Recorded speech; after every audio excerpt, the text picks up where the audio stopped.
Firearms International Bronco skeleton rifle. It was produced by the Firearms International Company starting in 1967 going into 1970 when it was taken over by the Abu Garcia Firearms Company, and then they ceased production in 1978. This has its roots back to the old Hamilton No. 7, the old bicycle rifles. That harkens back to the old Quackenbush safety rifle that I have. But the Quackenbush also made these wire frame, very simple rifles that were called bicycle rifles, which a boy could, at the time, back when things were still free and reasonable, where you could stick a rifle in your bicycle and go wherever you were going to do what boys do and shoot at pop cans and squirrels and whatnot. Anyway, I digress. This is a neat little rifle, very skeletonized. There's not much to it, about as simple as it gets. The mechanics, even though they look complicated, they're really, really not. The sights are rudimentary, and it's actually fairly accurate. So we're going to give it a couple test shots about 30 yards today, just to have a quick look at it.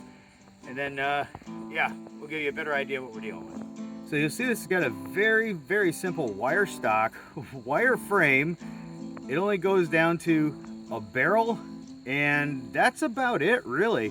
The sights are rudimentary. There's not much to them, just a very basic adjustable by screw rear sight, and then this fat fixed front sight on there. Now, when it comes to loading and unloading this thing, it's a peculiar thing. You're seeing two triggers here.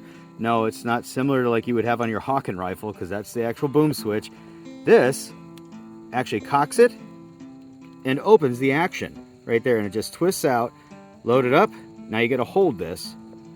Pops back into place, and it's cocked and ready to go. Now when you go to unload it, same thing.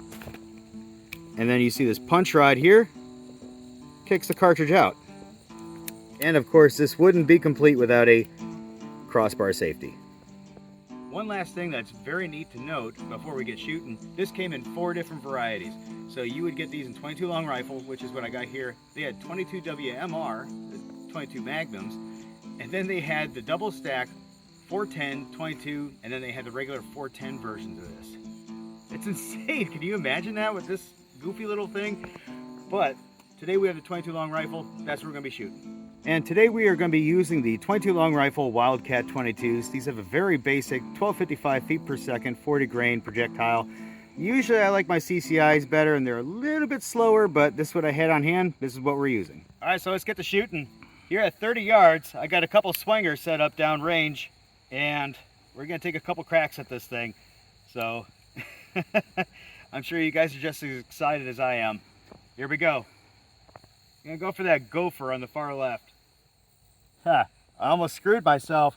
So one thing you got to remember is this is actually your hammer going forward. So you can't go on like a normal close setup because it'll interrupt the strike. You'll get a light strike. So you actually have to go further out. That did it.